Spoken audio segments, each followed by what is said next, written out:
Have you ever been hung up on an ex or stuck in the past relationship and unable to move on? Well, you're in the right place. Hi, I'm Whitney Kobrin, a dating and relationship expert and love coach. And today I'm going to tell you how you can let go of the past and finally move on. What if they all right? Baby, can we still shine? Tell me that we'll be fine. Always still in love.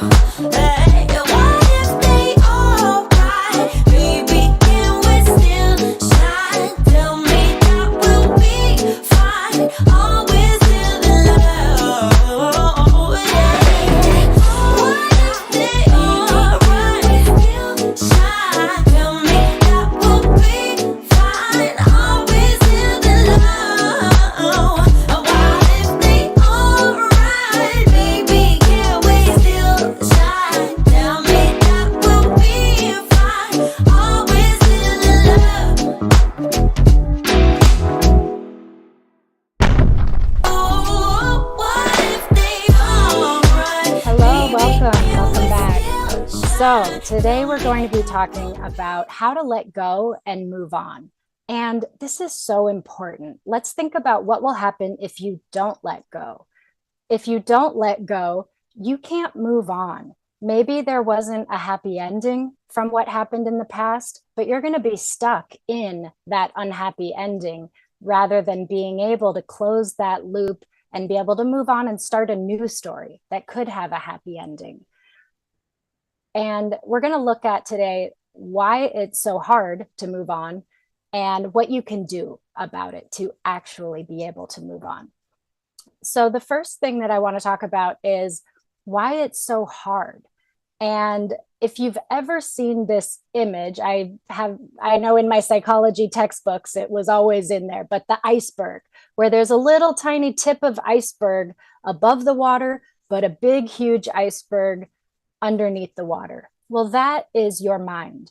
And the little tiny tip that is above the water is our conscious mind, what we are aware of, what our conscious decisions are. This is where you make goals and decisions about your life. But your subconscious, the big part that's under the water, you may not be aware of, but that is leading your life. So anytime that you feel this internal conflict of, I want to let go, but I can't, or I want to achieve this goal, but I can't, you know that your subconscious and your conscious mind are duking it out. So there is a battle happening between what one wants and what the other one wants. And our subconscious mind is programmed to keep us safe. That's why it's so hard to reach a challenging goal, because your subconscious mind will think about all the dangers. Well, what if I make a ton of money and then people want things from me? Or what if I make it and lose it? Or what if I try really hard and I fail? All of these fears will hold us back and keep us stuck and keep us in our comfort zone. And it's a very similar thing happening when we are stuck in the past. Our minds, our bodies, we get programmed just like computers, right? I don't know if you realize this, we have created computers in our image. We have a lot of the same defragmenting and processing. So let's think about it like that.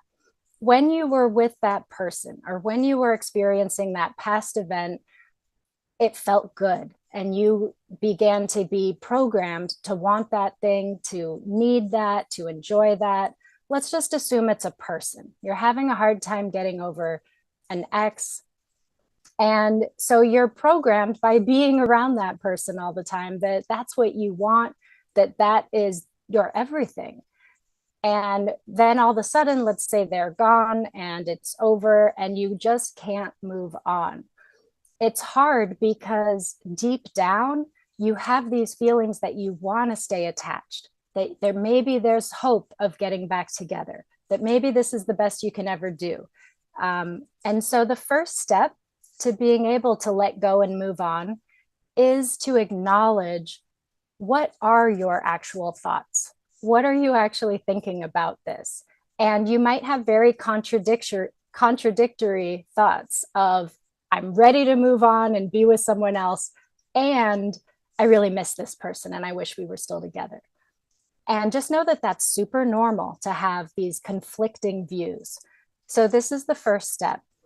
You want to ask yourself also, what is the payoff of still being stuck in this past? What am I getting from it? How am I feeling better, right? Justified. So this might look like if I'm hung up on the past and I'm asking myself, what's the payoff? Maybe if you have kids, you really are trying to be with that person still because there's kids involved and you really want them to have the family. Maybe you just have really positive memories, and now in your current life, you're not having those happy, positive memories. So you are still wanting what was in the past. Your payoff, it might be about being right. Maybe you made a decision a long time ago that that is your person, right? You committed to them, you're loyal, and you don't know how to break that commitment. It's just not something that we're taught to do. We're taught to make commitments and keep them. Granted, a lot of people are quite good at breaking their commitments, but some people really struggle with that. And so I want you to go through this process with a lot of compassion for yourself. Don't beat yourself up in this process. That is totally counterproductive. We want to be able to sit with the thoughts and then sit with the feelings. So when you are thinking about this, it might bring up uncomfortable thoughts, negative feelings. You might want to cry, you might get angry. But instead of just going around those or shoving them down or ignoring them or going and relying on your favorite coping mechanism, drinking, smoking, shopping, whatever it is, instead, you want to sit with that emotion. So, sitting with it means that you focus on it, you feel it, you let it give you all that feeling that you really kind of want to ignore. This is the first step, is just sitting with it. And then we can't just let go, right? If you've talked to other people and friends and family, they might just say, well, just let it go, move on, come on, let's go.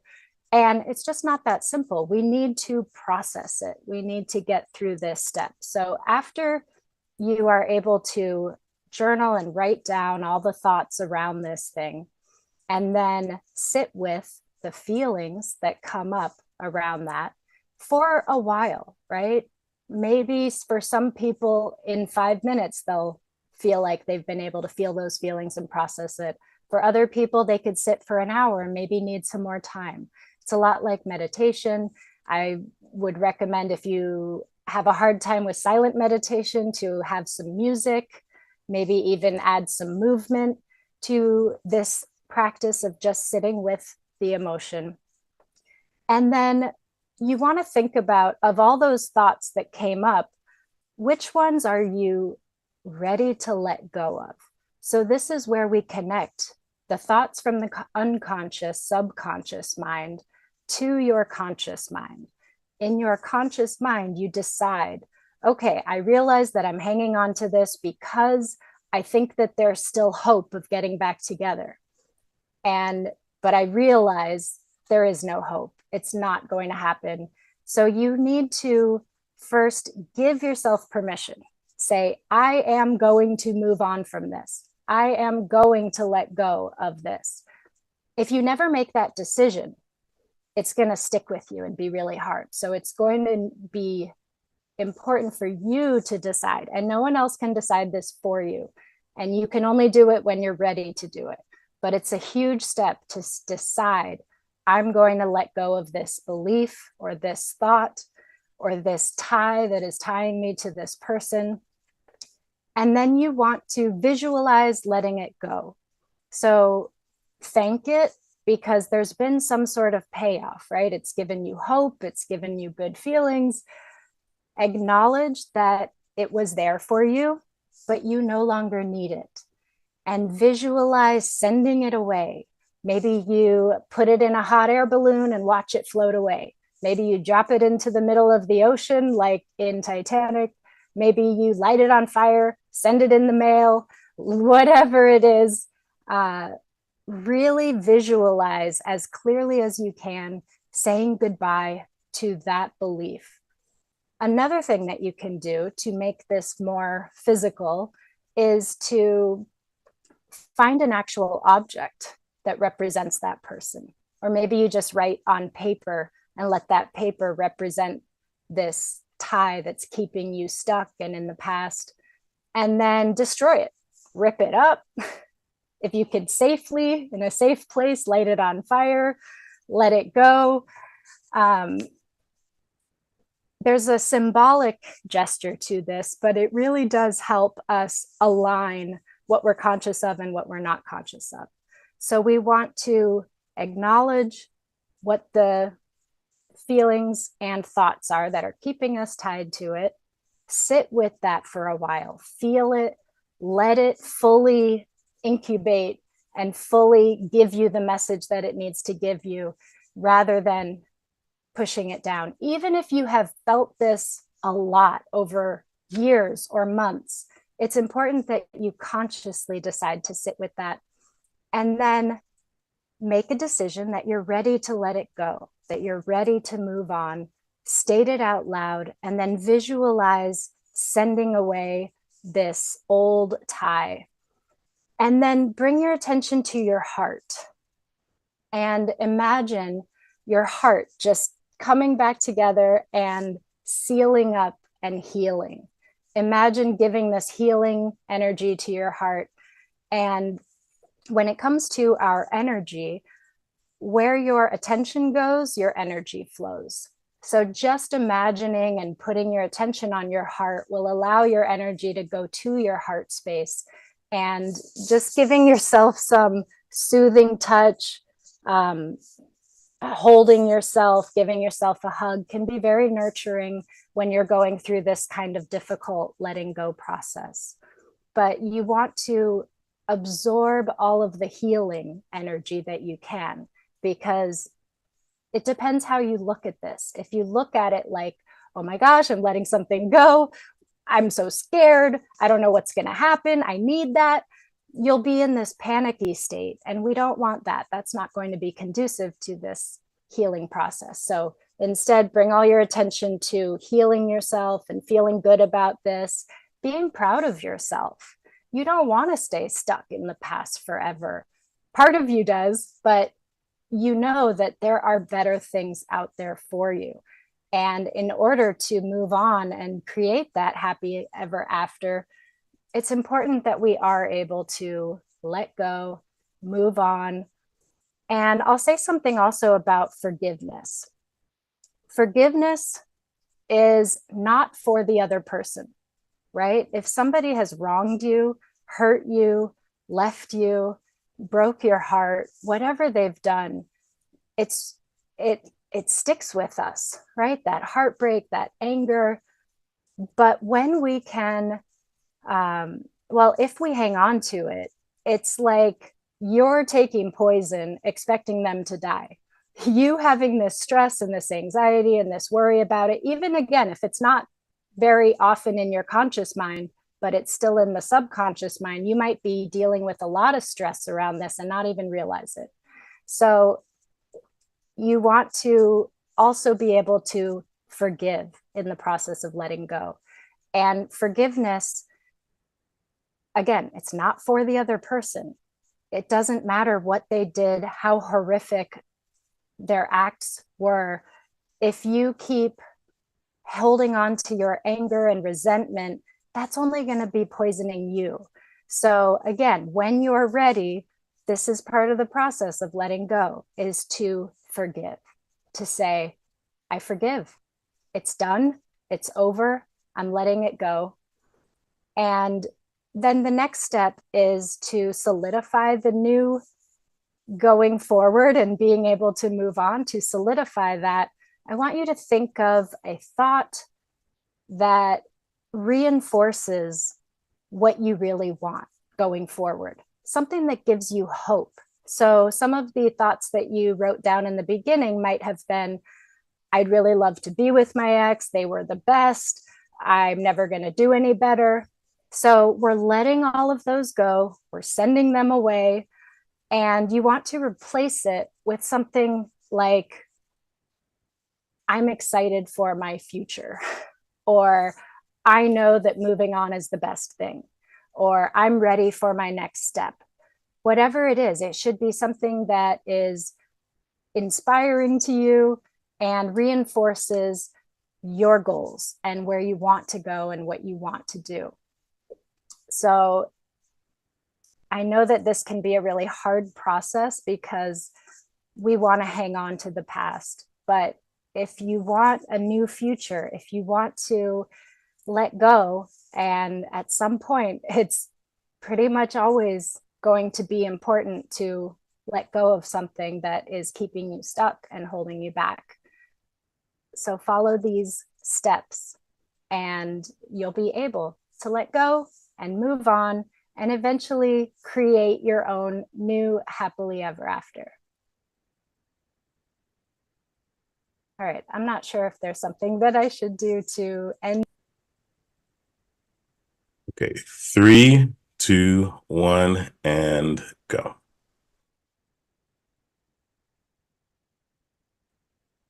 If you enjoyed the program today and got some benefit out of it, I would love to hear from you. You could reach me at my website, whitneykobrin.com. That's WHITNEYKOBRIN.com. And for ladies who are looking to improve their love life, their self-love, their dating, their relationship, I invite you to download my app. It's called Love Coach in My Pocket, and you can find it on Apple and you could find it on the iTunes Store and Google Play Store.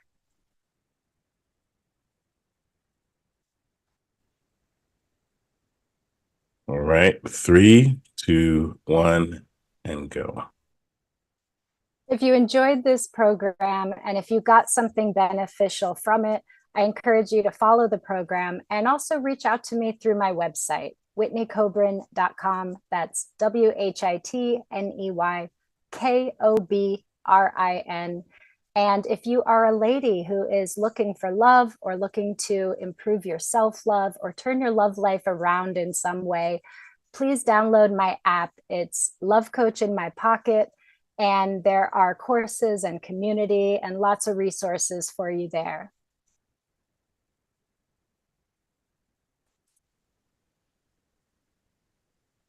Three, 2, 1, go. Hi, are you single right now? And do you feel like people around you act like that's a disability? Are you sick of people giving you a hard time about being single when it's actually a choice and you're far better off being single than being in any kind of relationship that is unhealthy or draining of you? So that's what I want to talk to you today about, is the joys and unexpected delights of being single. I'm Whitney Kobrin, dating and relationship expert and love coach for women. And I hope you enjoy the program today. 3, 2, 1, go. Are you single and tired of the people around you acting like it's a disability, saying, "Oh, I'm so sorry, you'll find someone soon"? Blah.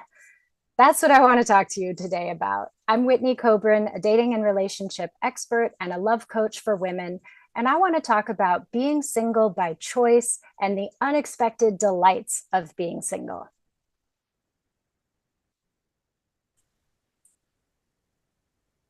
Three, 2, 1, and go. Hello, I'm Whitney Kobrin. Thank you for being here today. And I'm a love coach. I worked as a matchmaker. I work with a matchmaking company. I am all about love, and I love love. And I love helping people find happy, healthy, amazing, lasting relationships, reinvigorate their relationships. But I want to talk about the opposite of that today and talk about being single, because I've talked to a lot of single people over these years doing what I do, and not one of them enjoys other people feeling pity on them or acting like something is wrong with them, or, oh, honey, you're just being too picky. Just settle for someone. Or, telling you that maybe you're trying too hard and you just need to relax and let it happen. I will tell you that your perfect partner is never going to just show up in your living room when you're Netflix and chilling by yourself. No, it doesn't just happen for everyone.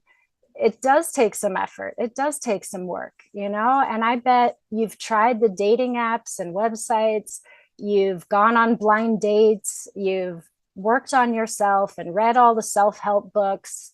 Maybe you've gone to therapy or counseling.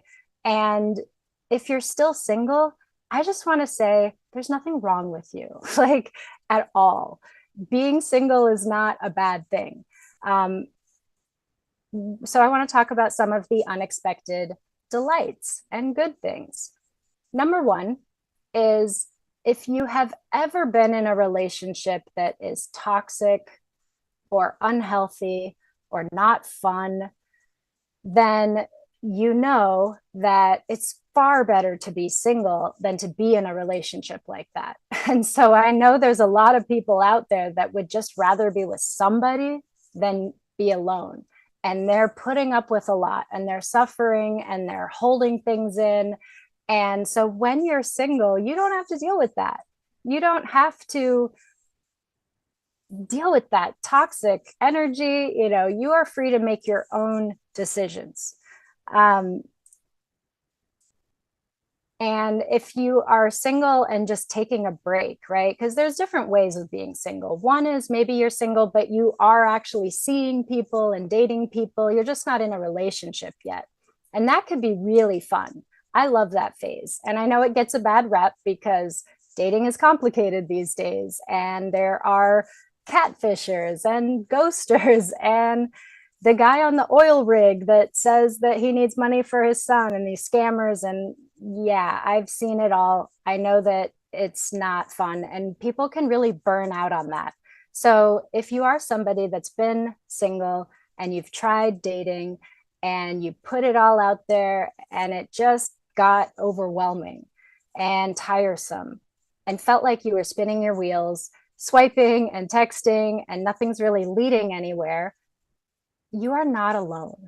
I feel you, I see you, and this is happening a lot nowadays. And so when that happens, it's not a good approach to just power through it and just keep grinding, right? I think we're all kind of waking up to this concept that hustle culture and pushing ourselves no matter what can really harm our well-being and even our physical health. So we need to be in balance.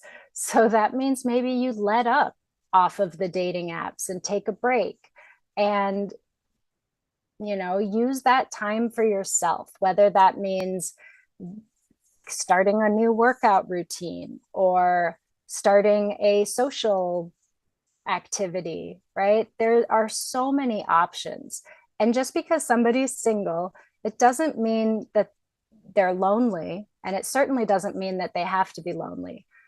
You have friends and family, most likely. If not, there are so many ways now to meet new friends, to just find things online, find events through Facebook events or Meetup or Eventbrite, and go out and meet some people and hang out with people. And you don't have to feel lonely being single.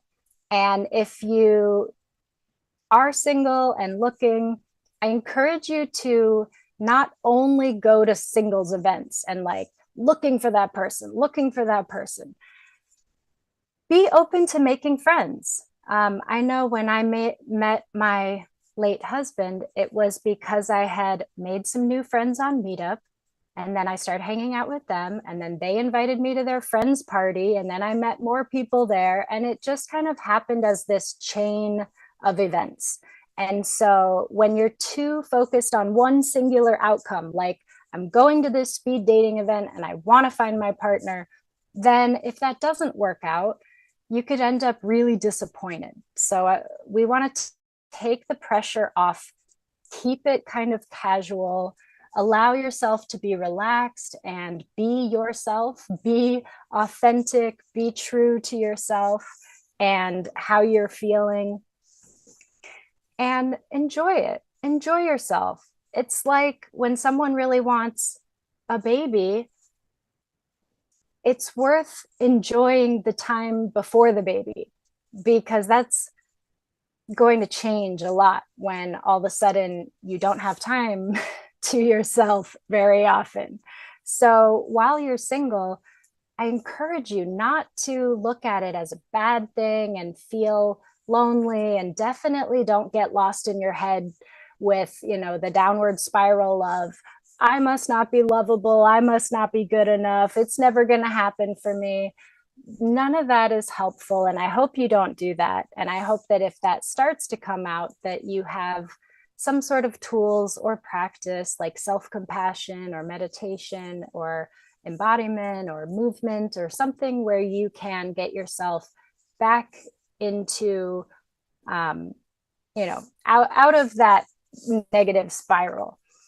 That said, it is very normal to have that yearning for a partner. So if you're capable of having, you know, both of these thoughts in your mind at one time that may be contradictory, that can make you feel very whole and at peace to say, I am content with myself single, and I do want a partner. They could coexist, but it doesn't mean that you're going to be working really hard and desperately chasing after finding a partner. Sometimes when we try too hard, it can be like in baseball, if you hold the bat too tight, you can't hit it properly. Or if you catch a butterfly, right? If you hold it too tightly, you could crush it. So there's always this sweet spot, this balance of being open to the new experiences and wanting to invite a partner in, making eye contact with people, giving your number out if somebody seems interesting. We want to be able to do that and balance it out with not feeling like there's too much pressure and too much demand on that. And it's great when you can use that time to not just improve yourself, because I kind of I'm in the self-improvement field, but I have this belief that if we're always trying to be better, if we're trying to change who we are, then that could become a negative influence in our life also. So it's not just about, I'm going to work on myself and I'm going to become a better person so that I attract a better person. I mean, there is truth to that, yes. But really what it's about is you're not becoming something different. You're actually shedding all of the things that are holding you back so that you can truly be yourself and truly shine. And that, in my opinion, is the goal of self-improvement, is to really be your best self, to be your most authentic self, to be able to release and get past our fears that keep us playing small and stuck in our comfort zone and afraid to, go talk to the cute person over there in the corner of the room. We want to let go of the fear, the self-consciousness, the insecurities. When we let go of those things, that's how you become a better person. That's how you improve yourself, because you can just be more agile in your world, more dynamic, able to go with the flow and run with the punches. And when you are called to show up or to be your best self, that you're less shut down or less encumbered. That's a great thing that can come from being single. So pay attention to that and ask yourself, if you are single, Are you going about it like, oh man, yeah, I'm single, kind of deflating, want? Or are you like, yeah, I'm single and I'm using this time to enjoy what I like and explore what I like and be my best self? And that is such a magical place to be. And it does help you to attract a partner who's going to be, on that level with you. Um, I know people that have gone to on so many first dates and so many singles events, and they're just not finding their person. And usually they're very anxious about it. So, if I could give you one tip to improve your love life, to improve the way you feel single, to improve the chance that you'll find an amazing partner who loves you for you, is to work on being more at peace and more relaxed and letting go of this anxiety and worry and fear and insecurity. And I know that might sound like a tall order. If that's something that you feel stuck in, reach out, find a therapist or a coach. I mean, this is something that I work on with my clients, but there's a lot of different resources out there, and find what works for you. I know that meditation has amazing benefits that have been scientifically proven, and yet I know that meditation is not for everyone, but there are other options that you could do as well. So if you're not into meditation, maybe you do something with movement. I actually saw a YouTuber that tried standing on one foot for 5 minutes for a whole month. And she thought it was going to be ridiculous, but she actually was someone that couldn't just sit down and meditate and get much benefit from it. Overactive mind, was always getting in the way, just this antsiness in the body. But when she just tried standing on one foot for 5 minutes, it had all the benefits of what a meditation is. So keep trying new things, keep seeking answers. You really don't want to go into your love life, wherever you're at in that, with anxiety and worry and stress and fear. We want to be able to work through that. And communication really helps with that too. Maybe there is something that's weighing on you or something that is unknown, and that's why you're feeling anxious. So it helps to talk about it. It helps to be able to communicate with those around you, those that care about you, about what you need and how you feel. So this is a great tip that I give to people, even when they're dating and in relationships, that when we're dealing with conflict, conflict is actually an opportunity for intimacy. When we open up, when we're vulnerable, when we share with somebody how we're feeling and what we need, it actually creates more closeness. So there are tips and ways to do this, right? We don't have time to get into everything today. But really, what I want to focus on is, if you are single, there's nothing wrong with you. And you hopefully know that already. And I encourage you to live it up and enjoy it. Do what's healthy for you, do what's right for you. Go to therapy, go to a counselor. There's group programs, there's all kinds of different options, there's information everywhere. Sometimes just getting the information isn't enough, right? How many times have you signed up for an online course or a free guide and then you don't even look at it? So that's why sometimes it is good to have a therapist or a coach that will actually meet with you and make sure that you're learning the things and practicing the things and implementing it into your life, right? Someone told me recently that no one hires a coach for information, they hire the coach for transformation. And I 100% agree with that. So if you are sick of people saying things like, well, maybe if you focused on your career less, then you'd have better luck. Or you're such a catch, it'll happen for you. Yeah, we don't want to hear that, right? We know it'll happen when it's time. So keep your chin up, enjoy yourself. And when you're ready to find that partner, I would love for you to reach out to me and I can help you.